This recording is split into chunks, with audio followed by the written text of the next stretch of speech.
দাও ইখলাস এমন মোরে ইয়া ইলাহি। আলহামদুলিল্লাহি রব্বিল আলামিন ওয়াসসালাতু ওয়াসসালামু আলা সাইয়্যিদিল মুরসালিন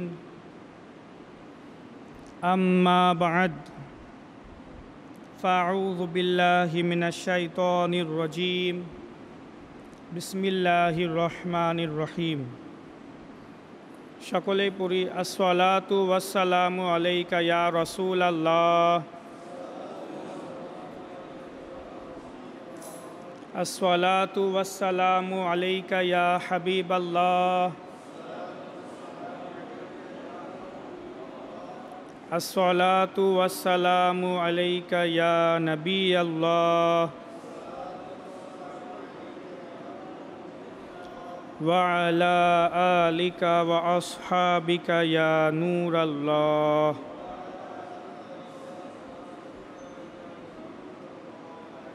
দুরূদ শরীফের অগণিত ফজিলত এবং বরকত রয়েছে। আমাদের প্রিয় নবী সাল্লাল্লাহু তাআলা আলাইহি ওয়া আলিহি ওয়াসাল্লাম ইরশাদ করেন, ইন্নাল্লাহা ওয়াক্কালা বিকবরি মালাকান আ'তাহু আসমা আল খলাইক ফালা ইউসাল্লি আলাইয়া আহাদুন ইলা ইয়াউমিল কিয়ামাহ ইল্লা আবলাগানি বি ইসমিহি ওয়া ইসমি আবিহি হাযা ফুলান ইবনু ফুলান কদ সাল্লা আলাইক। অর্থ, নিশ্চয় আল্লাহ পাক একজন ফেরেশতাকে আমার কবরে নিযুক্ত করেছেন, যাকে সকল সৃষ্টির আওয়াজ শোনার ক্ষমতা দান করা হয়েছে। অতএব কিয়ামত পর্যন্ত যে আমার প্রতি দুরূদ শরীফ পাঠ করবে, তবে সে আমাকে ওই ব্যক্তি এবং তার পিতার নাম সহ আমার কাছে উপস্থাপন করবে এবং এভাবে বলবে যে অমুকের ছেলে অমুক, ফুলান ইবনু ফুলানুন, অমুকের ছেলে অমুক এই মুহূর্তে আপনার উপর দুরূদ শরীফ পাঠ করেছে। এই ধারাবাহিকতা কিয়ামত পর্যন্ত জারি থাকবে। পৃথিবীর যে কোনো প্রান্তে যে কোনো জায়গায় বসে যখন কোনো ব্যক্তি দুরূদ শরীফ পাঠ করে, তো ওই প্রিয় নবীর রওজা মুবারকে নিযুক্ত ফেরেশতা ওই দুরূদ শরীফ নিজ কানে শুনে, এবং শুধু শুনে না, সে বুঝতে পারে যে কে পড়েছে আর তার পিতার নাম কি, এটাও সে জানতে পারে। তো সে ওই নাম এবং তার পিতার নাম প্রিয় নবীর দরবারে উপস্থাপন করে যে ইয়া রাসূলুল্লাহ, এই মুহূর্তে আপনার অমুক উম্মতি যার পিতার নাম হচ্ছে এমন, সে আপনার উপর দুরূদ শরীফ পড়েছে। তো আমাদেরকে উচিত বেশি বেশি করে প্রিয় নবী সাল্লাল্লাহু আলাইহি ওয়াসাল্লামের উপর দুরূদ শরীফ পাঠ করা। তো ইনশাআল্লাহ এতে করে আমাদের নামও ইনশাআল্লাহ তাআলা প্রিয় নবীর দরবারে উপস্থাপন হবে। আর শুধু আমাদের না, আমাদের পিতার নামও প্রিয় নবীর দরবারে উপস্থাপন হবে। যদি আজ আমাদের বলা হয় যে আপনি এমন একটি কাজ করুন, যে কাজ করলে আপনার নাম, আপনার পিতার নাম সহ কোনো দেশের রাষ্ট্রপতির কাছে, প্রধানমন্ত্রীর কাছে বা প্রেসিডেন্টের কাছে যাবে, উপস্থাপন করা হবে এবং সে এতে খুশি হবে, তখন আমরা সেই কাজ লাফায় লাফায় করব যে অবশ্যই এই কাজটা করা উচিত। তো যিনি আল্লাহ রাব্বুল আলামিনের প্রিয় হাবিব এবং রসুল, যাকে আল্লাহ তাবারাকা ওয়া তাআলা সকল নবী রসুলদের, সকল বিশ্বের সর্দার বানিয়েছে, তো সে প্রিয় নবীর কাছে যদি আমাদের নগণ্য নাম উপস্থাপন হয় এবং প্রিয় নবী সে নাম মোবারক দেখে যদি খুশি হয়ে যান, তাহলে সে উম্মতি কত সৌভাগ্যবান হবে। আর খুশি কখন হবেন, কিভাবে হবেন? যখন বারবার আমাদের নাম প্রিয় নবীর কাছে যেতে থাকবে। ওই একই ফেরেশতা যখন বারবার বলবে ইয়া রাসূলুল্লাহ, এই উম্মতি আপনার উপর দুরূদ শরীফ পাঠিয়েছে, ইয়া রাসূলুল্লাহ, এই উম্মতি আবার আপনার উপর দুরূদ শরীফ পাঠিয়েছে, এ আবার পাঠিয়েছে, এভাবে করে যখন বারবার একই নাম ওই ফেরেশতা প্রিয় নবীর কাছে উপস্থাপন করবে, তখন প্রিয় নবী সাল্লাল্লাহু আলাইহি ওয়াসাল্লাম খুশি হবেন না যে এর নাম বারবার আমার কাছে আসতেছে, তো এই উম্মতি আমাকে কত স্মরণ করে। তো যখন প্রিয় নবী খুশি হবেন, তো প্রিয় নবীর খুশিতে আল্লাহ রাব্বুল আলামিনের সন্তুষ্টি পাওয়া যাবে। তাই চেষ্টা করবেন নিজের জীবনকে এমনভাবে সাজান, নিজের সময়কে এমনভাবে সাজান যেন প্রতিনিয়ত কিছু না কিছু দুরূদ শরীফ আপনার পাঠ হয়। 100 বার, 200 বার, 500 বার, 1000 বার, এরকম একটা রুটিন করে নেওয়া উচিত, যাতে করে প্রতিদিন আপনার নাম এতবার 100 বার হলেও বা 500 বার হোক, আপনার নাম যেন প্রিয় নবীর দরবারে উপস্থাপন হয়। তো দেখবেন ইনশাআল্লাহ তাআলা এর অসংখ্য বরকত দুনিয়াতেও পাবেন, আখিরাতেও পাবেন। সাল্লু আলাল হাবিব সাল্লাল্লাহু তাআলা আলা মুহাম্মদ সাল্লাল্লাহু আলাইহি ওয়াসাল্লাম, সালাতাম ওয়া সালামান আলাইকা ইয়া রাসূলুল্লাহ। আল্লাহ রাব্বুল আলামিন সূরা আল বাইয়িনাতের 7 এবং 8 নং আয়াতে ইরশাদ করেন, বিসমিল্লাহির রহমানির রহিম, ইন্নাল্লাযীনা আমানু ওয়া আমিলুস সলিহাত উলাইকা হুম খায়রুল বারিয়াহ জাযাউহুম ইনদা রাব্বিহিম জান্নাতু আদনিন তাজরি মিন তাহতিহাল আনহার খালিদিনা ফিহা আবাদা রাদিয়াল্লাহু আনহুম ওয়া রাদু আনহু যালিকা লিমান খাশিয়া রাব্বাহ।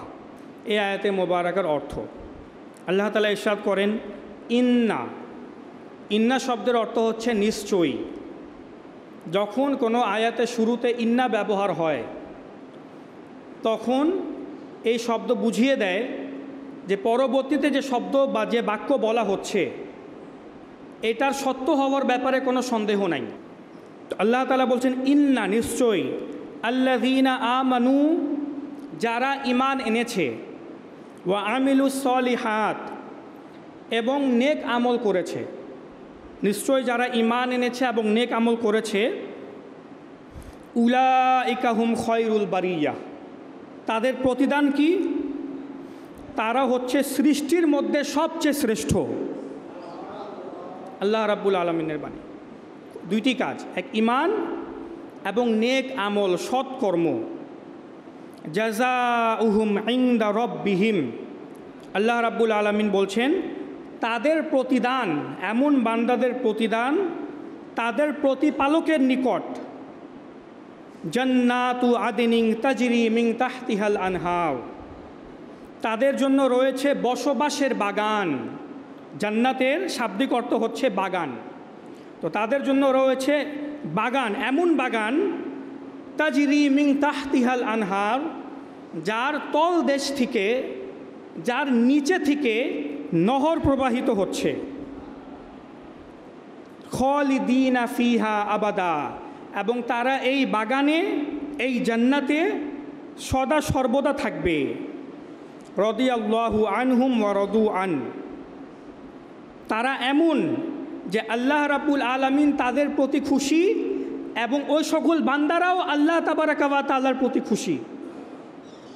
যালিকা লিমান খাশিয়া রাব্বাহ, এই সকল ফজিলত, এই সকল মর্যাদা এবং সম্মান তারই জন্য যে আপন প্রতিপালককে ভয় করে। এটা হচ্ছে সূরা বাইয়িনাতের আয়াতে মোবারকা। আচ্ছা, অনুরূপভাবে সূরা ইউনুসের মধ্যে আল্লাহ তাবারাকা ওয়া তাআলা 9 নং আয়াতে মোবারকাতে ইরশাদ করেন, এই আয়াতে মোবারকা শুরু আল্লাহ তাআলা ইন্না দিয়ে করেছেন, অর্থাৎ এর পরবর্তীতে যা বলা হবে এতে কোনো সন্দেহ নাই। ইন্নাল্লাযীনা আমানু ওয়া আমিলুস সলিহাত, নিশ্চয়ই, ইন্না অর্থাৎ নিশ্চয়ই, যারা ঈমান নিয়ে এসেছে, অর্থাৎ যারা মুসলমান, এবং শুধু মুসলমান হলে চলবে না, ওয়া আমিলুস সলিহাত, এবং নেক আমল করেছে।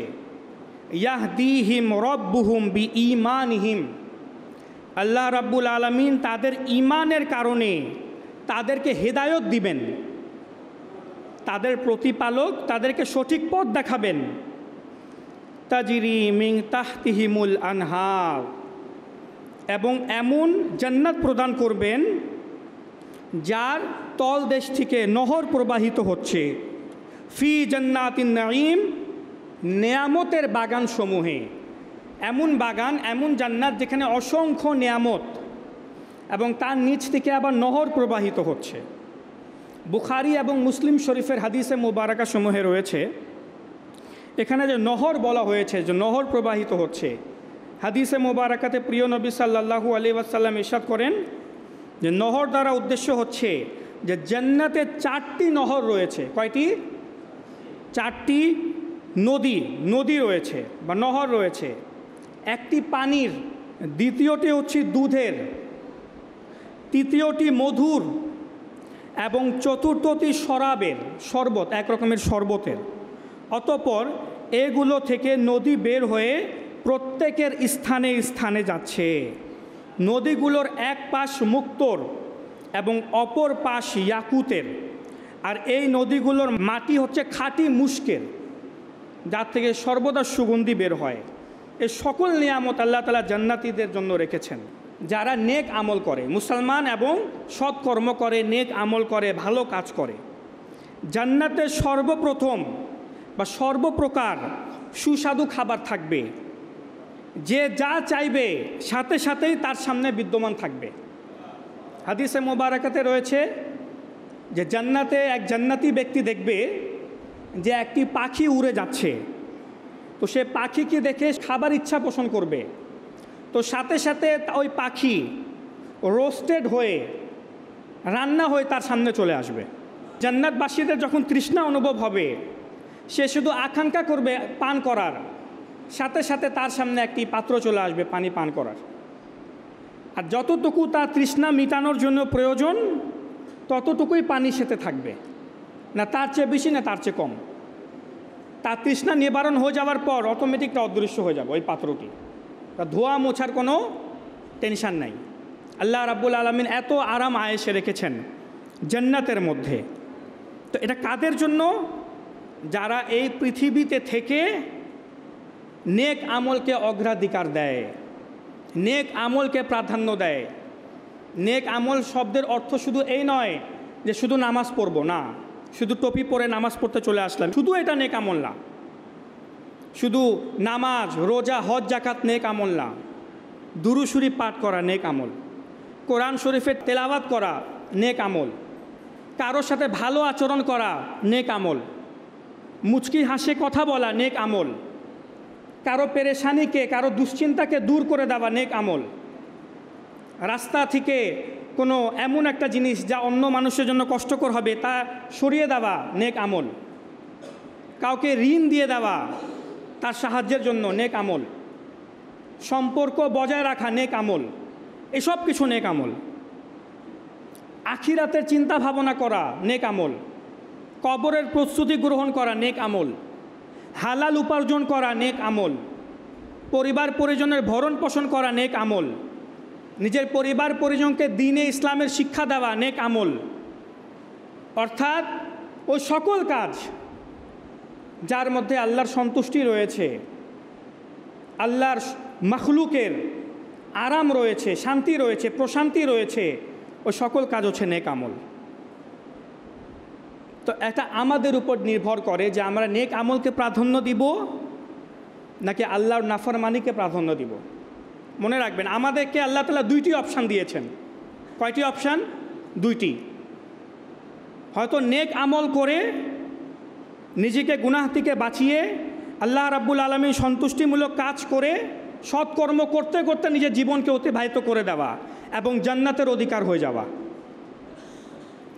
আর অপর অপশানটি হচ্ছে দুনিয়ার কাজে ব্যস্ত থাকা, শুধু দুনিয়ার কাজে ব্যস্ত থাকা, দুনিয়া উপার্জনের জন্য, ধন সম্পদ উপার্জনের জন্য, সম্পত্তি বানানোর জন্য, জায়গা জমিন বানানোর জন্য দুনিয়ার কাজে এত ব্যস্ত হয়ে যাওয়া যে আমানতদারিতার চিহ্ন নিজের মধ্যে থেকে যেন শেষ হয়ে যায়, মিথ্যার অভ্যাস হয়ে যায়।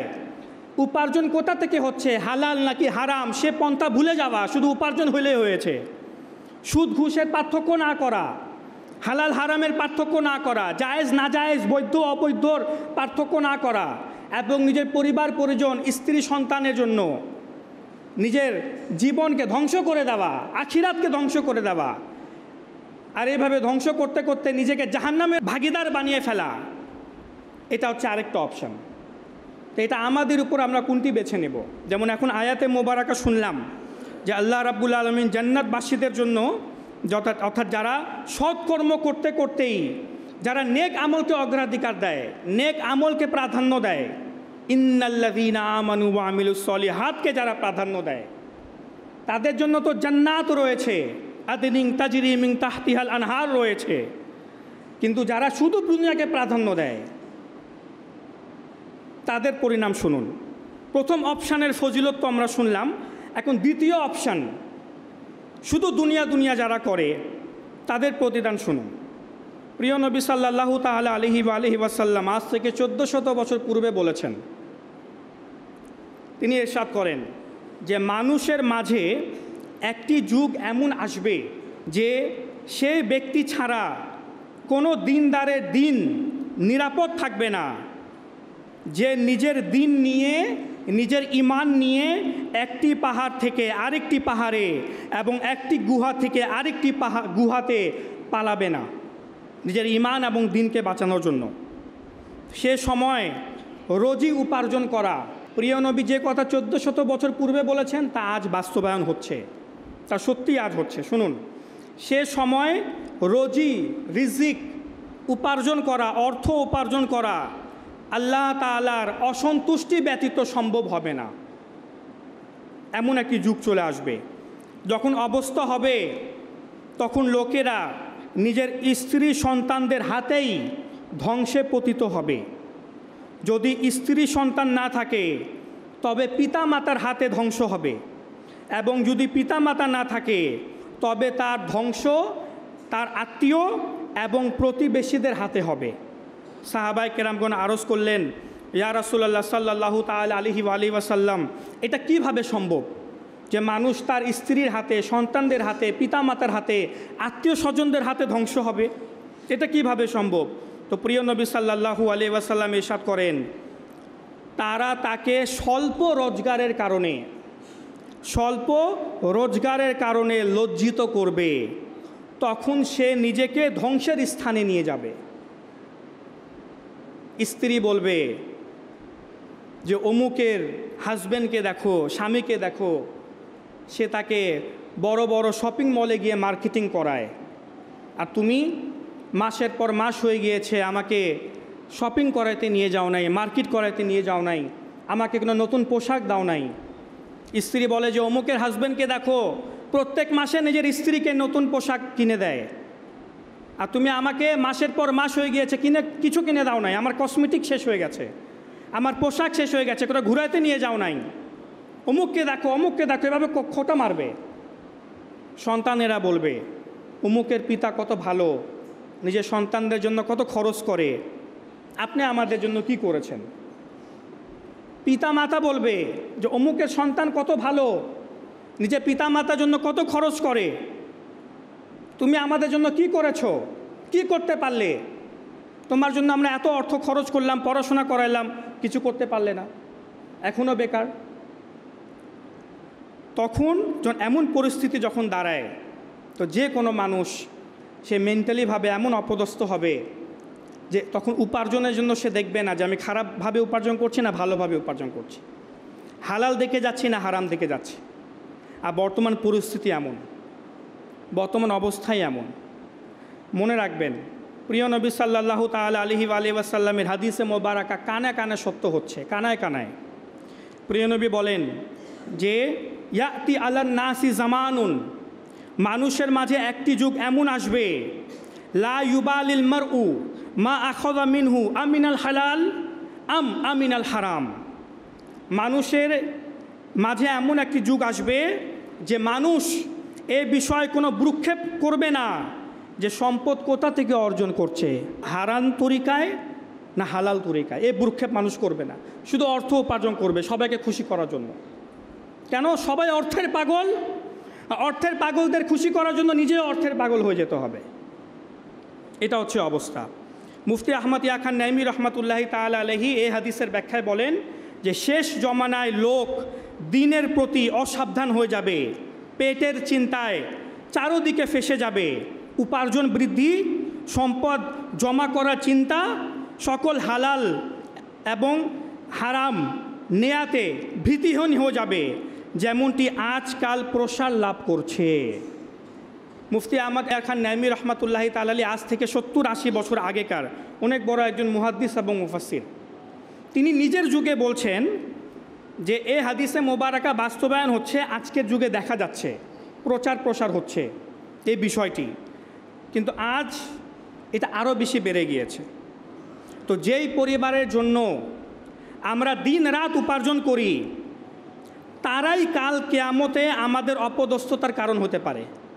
হ্যাঁ, মনে রাখবেন, পরিবার পরিজন, পিতা মাতা, সন্তান সন্ততির ভরণ পোষণের দায়িত্ব আল্লাহ তাআলা আমাদেরকে দিয়েছেন, এবং এই ভরণ পোষণের দায়িত্ব যেন আমরা ভালোভাবে আদায় করি, তার জন্য ভালোবাসাও আল্লাহ তাআলাই দিয়েছেন, তাদের জন্য মায়া দয়া আল্লাহ তাআলাই দিয়েছেন, তা করতে হবে, এটা থেকে পালানো যাবে না, অবশ্যই করতে হবে। কিন্তু তাদের চাহিদা পূরণ করতে গিয়ে এবং তাদের কটূক্তি থেকে বাঁচার জন্য হারাম এবং হালালের প্রতি ভ্রুক্ষেপ না করেই শুধু সম্পদ উপার্জন করতে থাকা এবং নিজের পরিবার পরিজন, সন্তান সন্ততিকে ধৈর্য, কৃতজ্ঞতা, অল্পে তুষ্টিতা এবং আল্লাহ তাবারাকা ওয়া তাআলার প্রতি ভরসা করার মন মানসিকতা যদি আমরা না দেই এবং হালাল হারামের পার্থক্য যদি আমরা না শিখাই, তাহলে তারা তো ধ্বংস হবেই, তাদের পূর্বে আমরা ধ্বংস হব। আর হাদিসে মুবারাকাতে রয়েছে, ও সকল পুরুষ যারা নিজের সন্তান সন্ততি, স্ত্রী, পরিবার পরিজনের জন্য হারাম পন্থায় সম্পদ অর্জন করে, কিয়ামতের দিন সর্বপ্রথম তারা ফেঁসে যাবে। তারা ফেঁসে যাবে, বলতে পারেন তারা মারা যাবে কিয়ামতের দিন, এত খারাপ অবস্থা হবে। কারণ এর চেয়ে বড় দুঃখের বিষয় আর কি হবে, যে তার পরিবার পরিজন আল্লাহ তাবারাকা ওয়া তাআলার সামনে দাবি করে বসবে, মামলা করে দিবে আল্লাহ তাআলার সামনে, হে আল্লাহ, এ আমাদেরকে হারাম খাওয়াইতো। স্ত্রী বলবে, আমার স্বামী হারাম খাওয়াইতো, আমি কি জানতাম সে কোথা থেকে উপার্জন করে আনতেছে, সে তো আমাদেরকে বলতো না, আমাকে বুঝাইতো না, এটাও বলবে আমাকে বুঝাইতো না। সন্তান সন্ততি বলবে, আমরা কি জানতাম আমাদের বাবা মা কোথা থেকে উপার্জন করে আনতেছে, আমরা আহার করাইতাম, আমাদেরকে রাখতো ভালোভাবে, আমরা ভালোভাবে থাকতাম, আমাদেরকে তো ধৈর্য, আল্লাহর প্রতি তাওয়াক্কুল, ভরসা, ইলমে দিন, কোরআন হাদিসের জ্ঞান তো আমাদের বাবা দেয় নাই। এইভাবে করে দাবি করবে। হাদিসে মোবারাকাতে আছে, আমার প্রিয় নবী বলেছেন, আমার প্রিয় নবীর হাদিসে মোবারাকা হচ্ছে এটা রওজুল ফায়েকের হাদিসে মোবারাকা, যে প্রিয় নবী বলেন, পুরুষের সাথে সম্পৃক্তদের মধ্যে সর্বপ্রথম তার স্ত্রী এবং তার সন্তানরাই রয়েছে।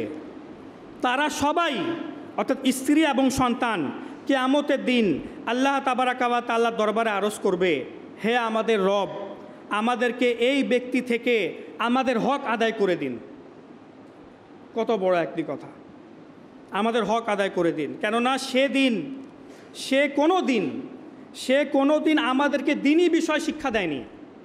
উপার্জন করে আনতো, আমরা ভোগ করতাম, হালাল হারাম ইসলামিক শিক্ষা না সে নিজে অর্জন করেছে, না আমাদেরকে শিক্ষা দিয়েছে, এবং সে আমাদেরকে হারাম খাওয়িয়েছিল যা আমরা জানতাম না।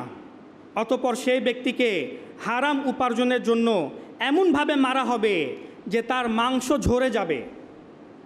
অতঃপর তাকে মিজানের নিকট নেওয়া হবে, ফেরেশতারা পাহাড় সমপরিমাণ তার নেকি নিয়ে আসবে, পাহাড় সমপরিমাণ নেকি। কারণ যে বেশি উপার্জন করে সে তো দান সৎকাও মাঝে মাঝে করে, যদি কেউ কিছু বুঝায় দেয় হজও করে ফেলে, তো নেকি তো থাকবে। তো যখন বড় পাহাড় সমপরিমাণ নেকি নিয়ে আসবে, তখন তার সন্তানদের মধ্যে একজন অগ্রসর হয়ে বলবে যে আমার নেকি অল্প, তখন সে এই নেকি সমূহ থেকে নিয়ে যাবে, ওই নেকি সমূহ থেকে সে নিয়ে যাবে। অতঃপর আরেকজন এসে বলবে, তুমি আমাদের সুদ খাওয়িয়েছ, এবং তার নেকি সমূহ নিয়ে চলে যাবে।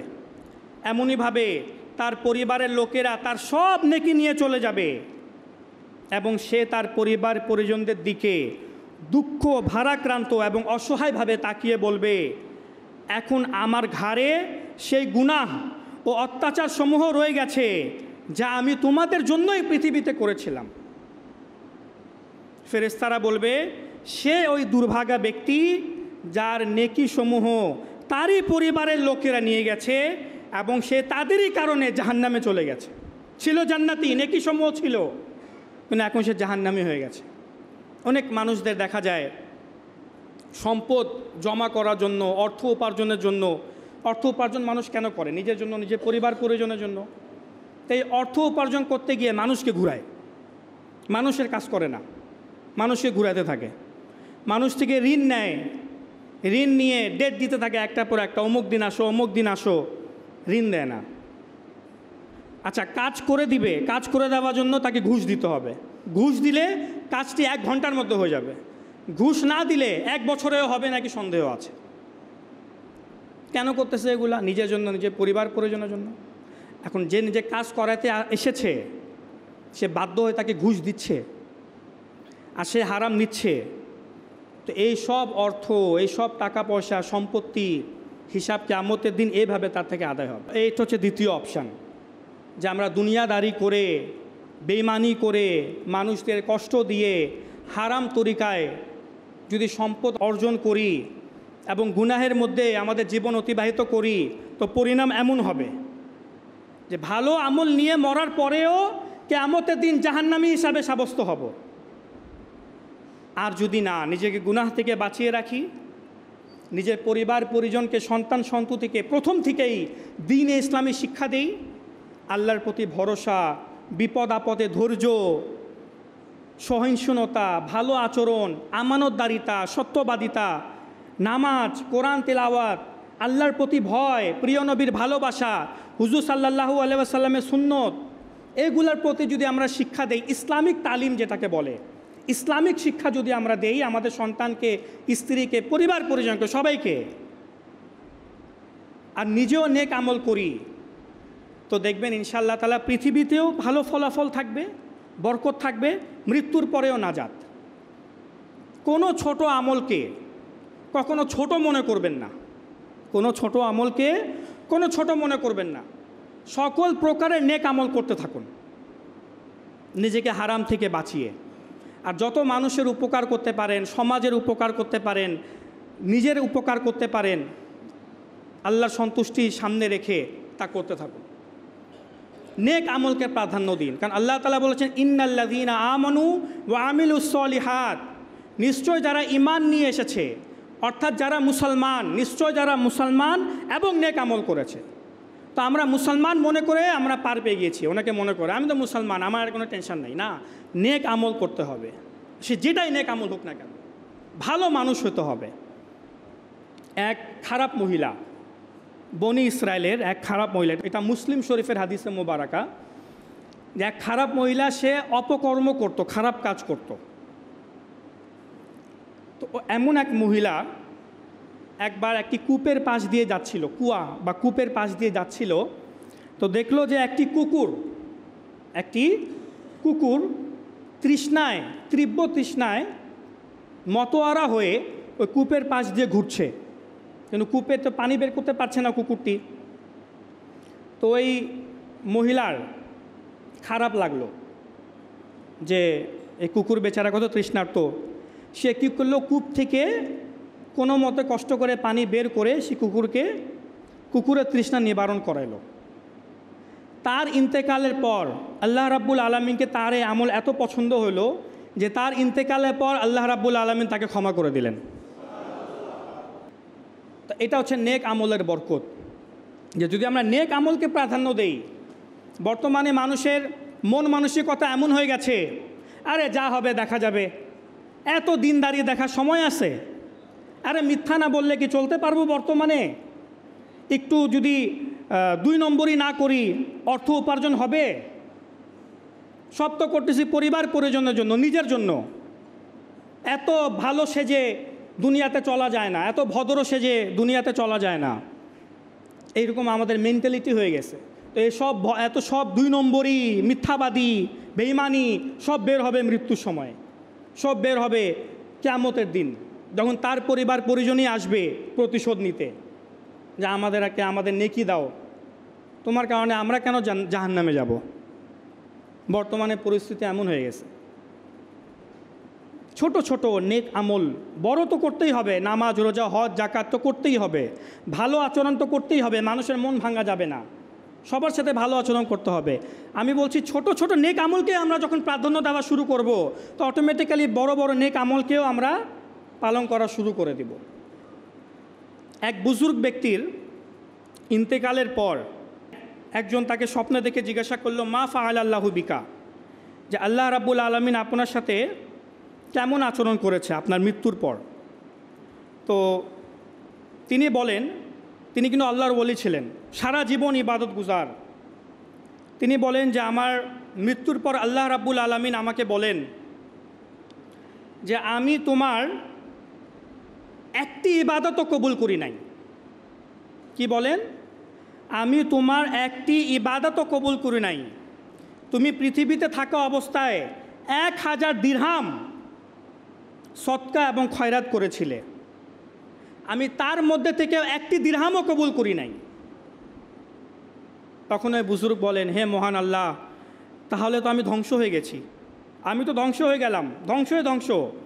তখন দয়ালু রব এরশাদ করলেন, তোমার কি স্মরণ আছে যে একবার তুমি তোমার ঘর থেকে বাইরে কোথাও যাচ্ছিলে, পথে তুমি একটি কাঁটা দেখলে, কাঁটা, এবং মানুষদের কষ্ট থেকে বাঁচানোর নিয়তে সেই কাঁটা পথ থেকে সরিয়ে দিয়েছিলে।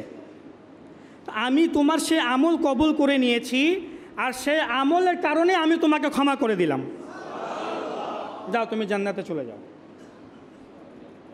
তাই কোনো আমলকে ছোট কখনো মনে করবেন না, কারণ আমল কখনো আল্লাহ রাব্বুল আলামিন ভুলেন না। আমরা অনেক আমল করে ভুলে যাই, আমরা গুনাহ করে ভুলে যাই, আমরা ভালো আমল করে ভুলে যাই, মহান আল্লাহ রাব্বুল আলামিন কখনো ভুলবেন না। এইভাবে এমন অসংখ্য রিওয়ায়াত আছে যে বড় বড় ইবাদত গুজার বান্দা কিন্তু আল্লাহ তাআলার এমন একটা নাফরমানি করে ফেলে যার কারণে তাকে কিয়ামতের দিন জাহান্নামে নিক্ষেপ করা হবে, সে জাহান্নামে চলে যাবে। বালআম বিন বাউরা, সে এমন মকবুল বান্দা ছিল, সে হাত উঠায় যে দোয়া করতো আল্লাহ রাব্বুল আলামিন সে দোয়া কবুল করে নিতেন। সে এমন একজন পরহেজগার ছিল, কিন্তু তার শেষ পরিণতি কী হয়েছিল জানেন? সে পথভ্রষ্ট হয়ে মারা যায়। আল্লাহ তাআলার এমন মকবুল বান্দা পথভ্রষ্ট হয়ে মারা যায়, তার জিহ্বা বাইরে বের হয়ে আসে কুকুরের ন্যায়, এবং কুফরি বাক্য বলতে বলতে সে মারা যায়। যখন পরবর্তী আম্বিয়ায়ে কেরামগণ বালাম বিন বাউরার ব্যাপারে, সে অন্য পূর্বেকার উম্মতির একজন ছিল, যখন পরবর্তীতে আম্বিয়ায়ে কেরামগণ নবী রাসূলগণ জিজ্ঞাসা করেন, হে আল্লাহ, বালআম বিন বাউরা ব্যক্তি তো আপনার অনেক মকবুল বান্দা ছিল, ইবাদত গুজার বান্দা ছিল, তো সে আবার ধ্বংস হইল কিভাবে? সে তো দোয়া করলে আপনি তার দোয়া কবুল করে নিতেন, সে পথভ্রষ্ট হইল আবার কিভাবে? আল্লাহ রাব্বুল আলামিন কি বলেন? তার কোন বিষয়টি আল্লাহ তাআলাকে অপছন্দ হয়েছিল? যে সে ইবাদত করত, তাকে আমি মকবুলও বানিয়েছিলাম, সে যে দোয়া চাইতো আমি সাথে সাথে তা কবুল করে নিতাম। কিন্তু সমস্যা এটা ছিল যে তাকে আমি এত নিয়ামত দিয়েছিলাম, কিন্তু সে নিয়ামতের কৃতজ্ঞতা জ্ঞাপন করতো না, সে শুকরিয়া আদায় করতো না। আমি যে তাকে ইবাদত করার তৌফিক দিয়েছি, তার প্রার্থনাকে কবুল করেছি, তাকে যত সম্মান দিয়েছিলাম সমাজে মানুষদের সামনে, কোনো দিন আমার শুকরিয়া আদায় করে নাই, কৃতজ্ঞতা জ্ঞাপন করে নাই। তাকে যে আমি আত্মনির্ভরশীল করেছিলাম, যে কারো উপর নির্ভরশীল ছিল না, সে কখনো আমার কৃতজ্ঞতা জ্ঞাপন করে নাই। এই কারণে তার শেষ পরিণতি এমন হয়েছে। তাই সর্বক্ষেত্রে মানসিকভাবে, শারীরিকভাবে নিজেকে ভালো আমলের দিকে লাগিয়ে রাখা। শারীরিকভাবে কি? নামাজ, রোজা, হজ, জাকাত, ভালো আচরণ, মানুষের কষ্ট দূর করা, জনগণের কল্যাণ করা, সত্য কথা বলা, আমানতদারিতা করা, এগুলো হচ্ছে শারীরিকভাবে, এগুলো সব প্রকাশ্য দেখা যায়। আর মানসিকভাবে কি? নিজেকে আখিরাতের চিন্তা ভাবনা করা, নিজেকে বড় না মনে করা, মানুষ দেখানোর জন্য আমল না করা, যা করেন আল্লাহ তাবারাকা ওয়া তাআলার সন্তুষ্টির জন্য করা, নিষ্ঠার জন্য করা। এটা হচ্ছে মানসিকভাবে নিজেকে নেক আমল করা। ইন্নাল্লাযীনা আমানু ওয়া আমিলুস সলিহাত, যারা নেক আমল করে, যারা মুসলমান এবং যারা নেক আমল করে শারীরিকভাবে এবং মানসিকভাবে, সর্বক্ষেত্রে আল্লাহর সন্তুষ্টিমূলক কাজ করে, তো তাদের জন্য জান্নাত, তাদের মৃত্যুর পর তাদের জন্য জান্নাত। আর না হলে যদি আমরা এটাকে প্রাধান্য না দিয়ে আরেকটা জীবনকে যদি প্রাধান্য দেই, শুধু দুনিয়াদারি আর দুনিয়াদারি, হারাম তরিকায় না হালাল তরিকায় সেদিকে ভ্রুক্ষেপ না করি, তাহলে শেষ পরিণতি কী হবে? কিয়ামতের দিন আমাদের পরিবার পরিজন আমাদের থেকে আমাদের নেক আমল ছিনিয়ে নিয়ে যাবে, ছিনিয়ে। আর শেষমেশ যে আমল আমরা করব ছোট বা যতটুকু আমল বাকি থাকবে সেটা আমাদের জন্য যথেষ্ট হবে না, আর জাহান্নামে আমাদেরকে নিক্ষেপ করা হবে। তো আল্লাহ রাব্বুল আলামিন আমরা যা শুনেছি এর থেকে শিক্ষা অর্জন করার তৌফিক দান করুক। সল্লু আলাল হাবিব সাল্লাল্লাহু তাআলা আলা মুহাম্মদ সাল্লাল্লাহু আলাইহি ওয়াসাল্লাম। দাও ইখলাস এমন মোরে